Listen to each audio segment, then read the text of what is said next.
खरं ना व्हिडिओ बनवणं खूप कठीण असतं, हे करताना त्यालाच माहिती असतं. तुम्ही पण एखादा व्हिडिओ शूट करून बघा, तेव्हा तुम्हाला समजेल की खरंच यूट्यूबमध्ये करिअर करायचं असेल किंवा यूट्यूबवर व्हिडिओ बनवायचे असतील ना, तर सोपी गोष्ट नाही आहे. करणाऱ्याला माहिती असते त्याला किती पापड लाटावे लागतात हे तेच समजू शकतं. तर चला जाऊ द्यात, माझा स्वयंपाक झाला होता आणि आता मी आवरत होते घर. पहिल्यांदा हॉल आवरायला घेतला, कारण जे येणार असतील ना ते हॉलमध्येच येतं, पहिल्यांदा हॉलमध्ये डोकवतं. तर हॉल आमचा बघू शकता, जिकडं बघावं तिकडं कपडे कपडे कपडे हेच आहे आणि हेच दिसणार तुम्हाला. तर लाईट गेली होती त्यामुळे थोडं शूट मी घेतलं नाही, पूर्ण अंधार अंधार दिसत होता. आता जेव्हा 3 बल्ब लावते ना तेव्हा पण एवढा उजेड पडत नाही. मग विचार करा जेव्हा लाईट नसते तेव्हा किती अंधार दिसत असेल. त्यामुळे जास्त शूट घेतलं नव्हतं आणि नंतर आता लाईट आल्यानंतर ना आवरलं, आता झाडून काढत होती. आणि तुम्हाला आजच्या ब्लॉगमध्ये तुम्ही नोटीस करा सगळ्यात जास्त तुम्हाला काय दिसलं. मी लास्टला तर सांगेनच, तुम्ही सगळ्यात जास्त कोणाची क्रिया करताना दिसली, म्हणजे मी जशी काम करते तशी सोनू सगळ्यात जास्त काय करते ना हे नोटीस करा. मी स्टार्टिंगला सांगते व्हिडिओच्या, कारण तुम्ही माझ्यावरती लक्ष कमी द्या पण सोनूवरती लक्ष जास्त द्या. अख्ख्या व्हिडिओमध्ये तिने काय केलं ना हे तुम्हाला समजेलच. तर चला झाडून वगैरे काढून घेते. तसं तर ना मी सोनूला रोज नावं ठेवत असते व्हिडिओमध्ये पण आणि रिअली म्हणजे अशी तोंडावरती पण तिच्या, की तू माझं काम वाढवत असते. पण तिनं आज माझं एक काम कमी केलं होतं. तिनं ना मी स्वयंपाक करत होते ना तेव्हा तिनं झाडून काढलं होतं आणि बेडखालचा सगळा कचरा तिनं काढला होता आणि ते काम माझं हलकं झालेलं. आज मला बेडखाली झाडून घ्यायची गरज नाही लागली, नाही तर माझं आधीच कंबर इतकी दुखते ना. किचनच्या तिथं ना नळ पूर्ण पुढं असल्यामुळं भरपूर वाकावं लागतं मला. असं वाटते माझ्या मणक्यात नक्कीच गॅप येणार आहे त्यामुळं. आणि मला ना माझी परिस्थिती पण मला साथ देत नाही, माझं नशीब पण साथ देत नाही. अशा गोष्टी माझ्यासोबत घडतात. जसं काय आज लाईटीनं मला धोका दिला होता. आज सारखी लाईट ये जा करत होती. आज मला अक्षरशः थंड थंड पाण्यानं आंघोळ करायला लागली असं झालं होतं आणि मला ना म्हणजे मी जेव्हापासून अशी भाड्याच्या रूममध्ये राहते ना आणि मी अशी व्हिडिओ बनवते ना, तर मला जास्त करून ना निगेटिव्ह कमेंट अशा म्हणजे हेट कमेंट जास्त येतात. जेव्हा मी पहिला पण रूमवरती राहायचे ना तेव्हा असे व्हिडिओ बनवायचे घर साफसफाई करताना, तेव्हा मला कमेंट यायचे की स्वतःचं घर असल्यासारखं काय ताल करते, असं म्हणजे भरपूर काय बोललं जायचं. पण ना मला असं वाटतं घर कोणाचं का असं ना, पण आपण राहतोय ना मग ते आपलं म्हणून सगळं केलं पाहिजे. मी पत्र्याच्या शेडमध्ये जरी राहिले असेल ना तिथे पण मी असंच माझं घर स्वच्छ ठेवायची. हे तुम्हाला पण माहिती आहे आणि मला पण माहिती आहे. जे पहिल्यापासून माझे व्हिडिओ बघतात ना त्यांना माहीत आहे की मी जे पत्र्याचं शेड होतं ना ते पण माझ्यासाठी बंगलापेक्षा काही कमी नव्हतं. एखादा म्हणजे छान ठेवलं होतं मी माझ्या पद्धतीनुसार किंवा माझ्या परीने मी चांगलं ठेवण्याचा प्रयत्न केलेला. आणि इथे पण मी असं करत नाही आपलं तुपलं म्हणजे हे लोकाचा ये नको इथं व्यवस्थित ठेवायला, तसं मी ठेवतच असते तर चला जाऊ द्या, बोलणारे बोलतच असतात, आपण जास्त लक्ष देत नाही बसायचं. देखणे का रागे जाणे का असं काम करायचं फक्त. ते तर बघू शकता तुम्ही सगळ्यांच्या घरात इतका गराडा किचनमध्ये असतो नसतो हे मला माहीत नाही, पण आमच्या गागडा असतो. इथं फॅन कुठं ठेवला तुम्ही बघू शकता. माझ्या नवऱ्याच्या करामतीनं तुम्हाला सांगावं तेवढ्या कमीच आहे. त्या फ्रीजवरती टावेल, किचनवरती तिथं बेसिंगपाशी पंखा. जाऊ द्यात, हे तुमच्या पण घरी होतं हे मला पण माहिती आहे. मी सांगते तुम्हाला, तुम्ही सांगा मला, अशीच कामं होणार आहेत. तर पटपटे घेते आवरून. माझं ना सकाळचं रुटीन असंच असतं बरं का, उठायचं. माझी सुरुवात ना वेगळ्या कामापासून होते. मी ना एखाद्या दिवशी तुम्हाला दाखवेन माझी सुरुवात कुठून होते आणि शेवट कुठं होतो. म्हणजे मलाच कधी कधी हसा येते की माझ्या जीवनात चाललंय तरी नक्की काय आहे. फक्त हेच उठायचं, सकाळचं स्वयंपाक बनवायचं, धुणं धुवायचं, भांडी घासायची, घर आवरायचं, पोरीचं बघायचं, परत संध्याकाळचं स्वयंपाक, नंतरनं झाडून पुसून देवपूजा, ह्या सगळ्या गोष्टीत ना माझा अख्खा दिवस जातो. आणि सगळे मला म्हणतात की नवऱ्याचा डबा केला, पुरीला शाळेत लावली, दिवसभर तुला काय काम असते. तर बघून घ्या, मला दिवसभर हे काम असते ते जे तुम्हाला माहीत नाही आहे. आता ना मी सकाळी 7 वाजता उठले होते आणि डबा वगैरे करून दिला आणि 8 पावणे 8 वाजता मी आवराय घेतलं होतं घर. आता पावणे 10 वाजत आलेल्या तरी माझं घरच आवरायचं चाललं होतं म्हणजे बघता बघता टायमिंग पण असा जातो ना, जेव्हा आपण रिकामे बसलो असतो का नाही तेव्हा टायमिंग जात नाही. कामं करताना इतका फास्ट घड्याळाचा काटा फिरतो ना की बसच, म्हणजे आपलं पण लक्ष नसतं किती वाजले आणि किती वाजता आपण आवराय घेतलंय. मलाच आश्चर्य वाटलं जेव्हा मुलं शाळेत वगैरे आलेली नाही, तर जवळ शाळा असल्यामुळं समजतं टायमिंग वगैरे, जेवायचं टायमिंग किंवा शाळा किती वाजता भरते, प्रार्थना, ह्या सगळ्या गोष्टीवरनं टायमिंग लगेच समजतं. आणि मलाच आश्चर्य वाटलं की मी 8 वाजता आवराय घेतलेलं, आता पाक 10 पावणे 10 झाले तरी पण मी अजून आवरते याच. कारण असं होतं ना, जेव्हा टावेल वगैरे जागच्या जागेवर पडलेला असतो मग तो सुकाय टाकायचा, कंगवा असेल तो जागेवर ठेवायचा, कपडे असेल ते घड्या मारायची, धुवायचे कपडे वेगळे काढायची, अशा ज्या बारीक चिरीक गोष्टी असतात ना त्यालाच भरपूर वेळ जातो. आता तुम्ही बघितलं असेल 5 मिनिटापूर्वी जे किचन कसं होतं ना आता ते किचन कसं आहे, म्हणजे सगळीकडे पसर होतं. अक्षरशः ते वॉशिंग मशीनला पण सुट्टी दिलेली नाही त्याला पण बिचारायला लोड दिला आहे, त्याच्यावरती पण काय काय ठेवलं आहे. आणि किचन छोटं असल्यामुळं ना इतका गराडा होतोय का नाही, त्यामुळं असं ठेवून जमतच नाही आणि कोणी ना कोणी येत जात असतं का नाही, त्यामुळं तो पसारा नकोच वाटतो. आणि अजून मला आंघोळ वगैरे करायची होती, तर पाणी वगैरे लावायचं पण माझ्या लक्षात नव्हतं या. लाईट पण ये जा करत होते, त्यामुळं काही लक्षातच राहिलं नाही. तर हॉल झाडून घेतला होता, फक्त किचन झाडून घ्यायचं राहिलं होतं आणि फरशी वगैरे पुसायची होती. मग भांडी वगैरे घासून म्हणलं मग आंघोळ वगैरे करायची. आज ना माझं लवकर काम चाललं होतं. रोज कसं 10 किंवा 10:30 वाजताना माझं सोनूचं आवरायचं चाललेलं असतं किंवा डबा बनवायचा चालला असतो. आज तिला बरं नव्हतं, त्यामुळे तिला मी आज शाळेत नव्हतं पाठवलं. त्यामुळे ही कामं माझी लवकर झाली होती. पण कामं तेच होती, फक्त टायमिंग चेंज झालं होतं या. रोज कसं ती गेल्यानंतर मी मग माझ्यासाठी जेवण बनवते. 11 वाजेपर्यंत माझा स्वयंपाकच चाललेला असतो या. नंतर मग तिथून पुढं घर वगैरे आवरायचं, नंतर जेवण वगैरे, मग भांडी, अशा गोष्टी करत असते. कधी कधी तर मला अक्षरशः 1:30 वाजता जेवायला, आणि आज पण तेवढ्याच वाजलेल्या, जसं तुम्ही पुढं बघालच व्हिडिओच्या. तर बाहेरचं वगैरे पण झाडून काढलं, ते काही दाखवलं नव्हतं कारण बाहेर भरपूर जण होते, त्यामुळे तिथं मी काही शूट वगैरे घेतलं नव्हतं. आणि आज कचरा गाडी पण लेट आली होती का गेली मलाच माहीत नाही, मीच लेट उठले. आणि असं होतंय माझ्यासोबत, कारण मला ना अक्षरशः. तर आता पाणी लावले, इकडे किचन वगैरे पण आवरून झाले, झाडून झाले. आता भांडी घासून घेते, नंतर पुसून घेते आणि मग आंघोळ करते. इकडचं पण आवरून झालंय माझं सगळं. त्या कपडे धुवायच्यात म्हणून ठेवले ते, तर आंघोळीच्या आधी कपडे लावणार आहे आणि मग आंघोळीला जाणार आहे. मॅडमला आज आंघोळ घालू का नको असं झालंय मला, कारण ती सर्दीने इतकी जाम आहे ना. आता महिना होत आला पण जे सर्दीच काय जाय नाही झाली. चला घेते भांडी घासून, जास्त वेळ न होता. तर सर्दीवरती काय उपाय असेल ना तर नक्कीच कमेंट करून सांगा. इथे चालली होती माझी भांडी घासायची आणि मला ना 10-11 मिनटं लागली होती भांडी घासायला. म्हणजे भांडी थोडीशीच होती या. रात्रीची भांडी रात्री घासून टाकले ना जास्त भांडी पडत नाही. आणि कधी कधी कंटाळा केला ना तर सकाळ असं पूर्ण जाळी गज भरलेली असते भांड्याची. कपाटाला एक भांडं पण नसते, एवढी भांडी पडलेली असते ती. पण रात्रीची भांडी घासून टाकली होती. किती जरी कंटाळा आला ना, कसं होतं, जर मी रात्री भांडी घासली नाही ना तर सकाळ मग भांडी घासा, नंतर स्वयंपाक बनवा, प्रत्येक भांड्यासाठी हात ओला करा, म्हणजे डबल काम होतं. त्यापेक्षा आता मी ना ठरवूनच टाकले, रात्रीची भांडी रात्रीच घासून टाकायची. सकाळ ठेवलं का आपल्यालाच ताप होतो आणि एकतर काम पण मला पटपट उरकं नाही झालं. काय झालं काय माहिती. पण आधी कसं 11-12 वाजेपर्यंत माझं सगळं काम व्हायचं, पण आता होतच नाही. आणि तुम्ही नोटीस करायला सांगितली ना, ती गोष्ट तुम्ही नोटीस करा की अख्ख्या व्हिडिओमध्ये तुम्ही काय बघितलं, सोनूची कोणती क्रिया बघितली असेल. सारखी माझ्याकडे यायची आणि मला विचारायची की शाळा भरली का गं, कोणती प्रार्थना चालली या, सर कसं म्हणत नाहीत आता की जोरात बोला, जोरात म्हणा नाही, मग मला ऐका येईल प्रार्थना, असं तिचं चाललं होतं. म्हणजे प्रार्थना सुरू झाली होती, 10:30 वाजले होते, मी मगाशी सांगितलं होतं.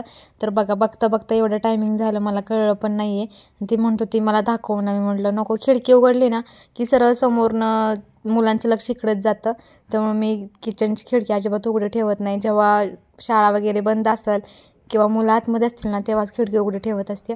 तर सोनू म्हणते मला दाखव, मला बघायचं. तिला लय शाळेची आवड आहे बरं का, पण आता काय करणार, आजारी असल्यामुळं ना नाही लावलं मी तिला. लावलं होतं 2 दिवस, नंतर ती डबल जाम झाली, मग आता नाही लावलं. आणि आता तुम्ही म्हणताल की तुझं मुलीवर लक्ष नसतं का, सारखी आजारी पडते.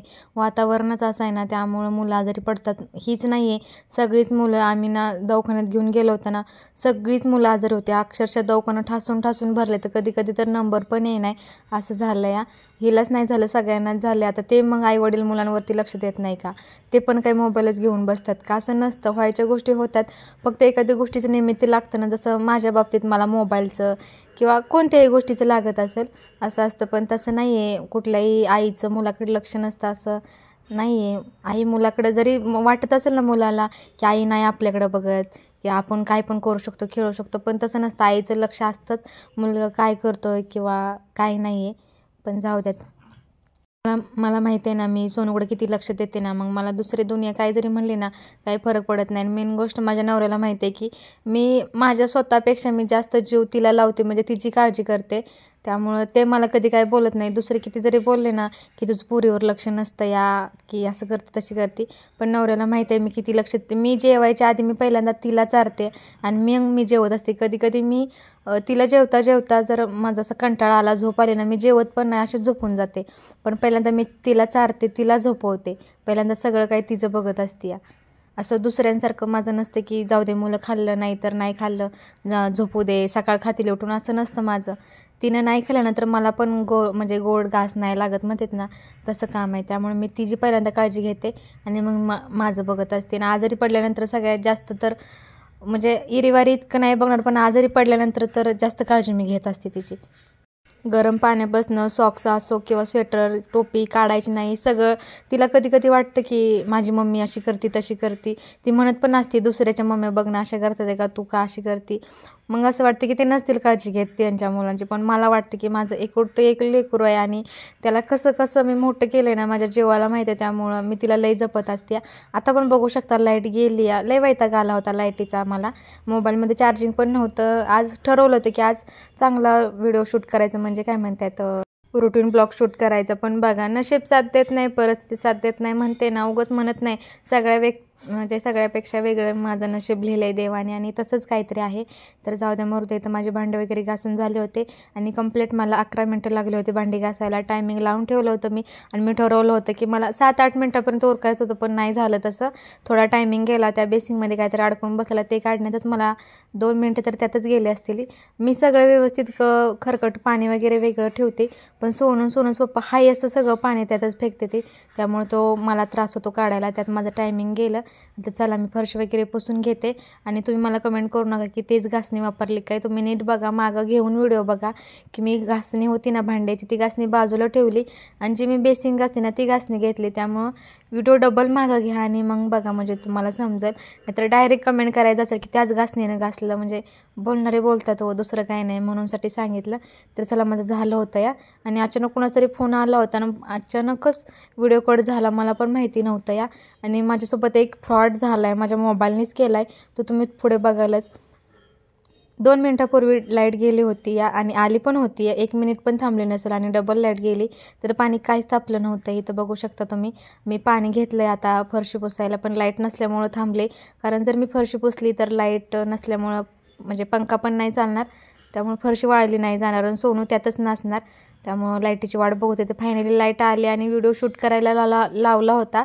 पण झालं असं की आपोआप व्हिडिओ बंद झाला. मला आठवतंय पण की मी व्हिडिओ स्टार्ट केला होता या, मला एवढं तरी समजते की मी टच करून पुढे गेले होते, स्टार्ट पण झाला होता आणि नंतर मी बघितलं तर मोबाईल पूर्ण बंद झाला होता आणि व्हिडिओ काहीच शूट झाला नव्हता. असं का झालं माहीत नाही. मोबाईल माझा म्हणजे आजकाल करतोय तसं फेपर आल्यासारखं, आता बदलण्याच्या रूटवर आला आहे तो, पण आत्ताच मी त्याला बदलणार नाही आहे. आताशी 2-3 वर्ष झाले असतील फोनला, इतक्या लवकर नाही बदलणार, एवढे जागीरदार नाही आपण लगेच दुसरा घेण्यासाठी. आणि आता बजेट पण नाही आहे नवीन मोबाईल घ्यायचं, त्यामुळं रडत खडत असा चालवावं लागणार आहे. पण आणि इतका पण खराब नाही झालेला, म्हणजे चांगला आहे. पण कधी कधी असा अचानकच बंद पडतो या, जर ब्लूटूथ वगैरे चालू केलं ना तर पूर्ण बंदच होतोय. 15-20 मिनटं तरी काहीच दिसत नाही, फोन फक्त वाजतो पण फोन उचलाय पण येत नाही, म्हणजे पूर्ण ब्लॅक स्क्रीन होती, असं झालं आहे. आता मोबाईल दुकानात दाखवावं तर त्याचं वेगळंच काही खोड निघाला, त्यामुळं दुकानात पण जावं वाटेना. पण जाऊ दे, आता चालवणार आहे, जोपर्यंत चालतं तोपर्यंत असं चालवणार आहे. तर आतली फरशी पुसून झाली होती, किचन पण पुसून झालं होतं. आता म्हटलं लागलीच आता बाहेरची पण फरशी पुसून घ्यावी, कारण आता पाऊस होता का नाही, त्यामुळं तरी मी पुसली होती, रोजच पुसते या. पण जे बाहेरचे येतात ना मग ते चिखलाचे पाय वगैरे उठतातच, म्हणूनसाठी म्हणलं जाऊ दे आता. तर होते बाहेर माणसं तरी पण धाडस केलं आणि शूट लावलं. बघत होते माझ्याकडं काय उभं केलं आहे, असं त्यांच्यासाठी सगळं काही नवीन असतं. पण जाऊ द्यात, आपण इतकं लाजून लपून राहिलं तर कसं होणार. तर घेतलं, अर्धं शूट घेतलं, नंतरनं गेले. म्हटलं नंतरनं करेन, पण तसं काही झालं नाही आहे. मी जसं कॅमेरा फिरत होते तसे त्यांच्या नजरा पण माझ्याकडे फिरत होत्या, त्यामुळं म्हटलं जाऊ द्यात. व्हिडिओ कट केला, आतमध्ये आले, मशीनला कपडे लावले. आता माझेच कपडे राहिले होते, म्हटलं आंघोळ झाल्यानंतर लावीन आणि मग मशीन स्टार्ट करेन. कपडे पण भरपूर होते, काल पण जास्त कपडे धुतले नव्हते, म्हणजे अर्धेच कपडे धुतले आणि कारचे पण ठेवले होते, म्हणजे सोनूचेच कपडे ठेवले होते, आमचे सगळ्यांचे धुवून टाकले होते. आणि तुम्हाला सगळ्यांना वाटत असेल की मशीन आहे त्यामुळे हिला काही त्रास नसेल, कपडे धुण्याचा ताप नाही आहे, तरी पण तुला एवढा टाईम कसा काय होतो. घरातली कामं बाकीची पण नसतात, कपडे धुणे भांडे एवढंच काम नसतं या, म्हणजे भरपूर जे बारीक चिरीक गोष्टी असतात ना, जे काही काही स्त्रिया नाही करत आणि काही काही स्त्रियांना जे करायला आवडतं ना, त्यामुळे त्या कामांना उशीर होत असतो. तर माझी आंघोळ वगैरे झाली होती या, माझा आवरला ना तर मी तर सोनूच आवरून देत होते या. टायमिंग तर भरपूर झाला होता, 12:30 झालेला या, तेव्हा माझी आंघोळ वगैरे झाली, देवपूजा वगैरे बाकी होती अजून. आधी म्हटलं सोनूच आवरून देते, तिला स्वेटर वगैरे घालते, कारण सकाळचा स्वेटर होता ना तो बदलून वगैरे दिला तिचा. कपडे चेंज केली, सॉक्स वगैरे घातलं, टोपी घातली. आता म्हणलं चला देवपूजा करूया. आणि कसं आहे माहिती आहे का, थंडीच्या वातावरणात ना आपण जरा मुलांची काळजी घेतलेलीच बरी. आपण सगळ्या गोष्टी नॉर्मल घेतो, पण काही काही गोष्टी खूप टोकापर्यंत जातात, जसं काय मी बघितलं आहे, त्यामुळं मी जास्त करून लई काळजी घेत असते सोनूची. तर इथं आमच्या दोघींचं पण आवरून झालं आणि मी लागले होते देवपूजा करायला. आता मी ना तुम्ही सांगितल्याप्रमाणे बेडवरती उभा वगैरे राहत नाही, जे काय असेल ते खाली उभं राहूनच करत असते. तर देवपूजा वगैरे झाली, दारात रांगोळी वगैरे काढले होते, ते पण मी काय शूट घेतलं नव्हतं कारण भरपूर मोठा व्हिडिओ झाला असता. आता 1:45 वाजायले होते, कपडे वगैरे धुवून झाले होते. आता लागलीच मी कपडे वगैरे सुकायला टाकणार होते आणि सोनू माझ्याना शाळेत जाताना पण पाया पडते. देवाची पूजा करत असताना तेव्हा पण तिचं चाललेलं असते की मम्मी मला तुझ्या पाया पडू दे. आणि शाळेत जायला लागल्यापासून हा बदल झाला आहे त्याच्यात. म्हणजे तिच्या डोक्यात येत नव्हतं ना, आम्ही पण कधी नव्हतं म्हणत की आमच्या पाया पड म्हणून. पण आता शाळेत जेव्हा तिच्या टीचर सांगतात ना तेव्हा ती करते आणि रोज नित्यनियमाने न चुकता. मला पण आमच्या टीचर सांगायचे म्हणजे की पाया पडून येत जावं, पण मला नाही आठवत मी कधी पडले आणि माझ्या लक्षात राहिले आहे म्हणून. पण तिच्या मात्र लक्षात राहतं, तिच्या बुद्ध्याच लय शार्प आहे. तर तिला औषध वगैरे पाजलं आणि कपडे वगैरे धुवून झाली होती, सुकाई टाकली. तिला म्हणलं की खेळ थोडा वेळ बाहेर, तुला पण बरं वाटेल. आणि मी जसं तुम्हाला सांगितली होती सोनूची एक गोष्ट तुम्ही नोटीस केली का? तर तुम्ही नोटीस काय केलं ते मला सांगा. पण मी सांगते अख्ख्या ब्लॉगमध्ये ती फक्त अभ्यासच करत होती या. तिचा अभ्यासच चालतो घरी दिवसभर, म्हणजे तिचं खेळणं कमी आणि पुस्तक घेऊन जास्त बसत असते या. तर चला, आजचा ब्लॉग कसा वाटला नक्कीच कमेंट करून सांगा. आवडलं तर लाईक शेअर सबस्क्राईब करा. उद्या भेटू एका नवीन ब्लॉगसोबत. तोपर्यंत बाय, काळजी घ्या, बाय.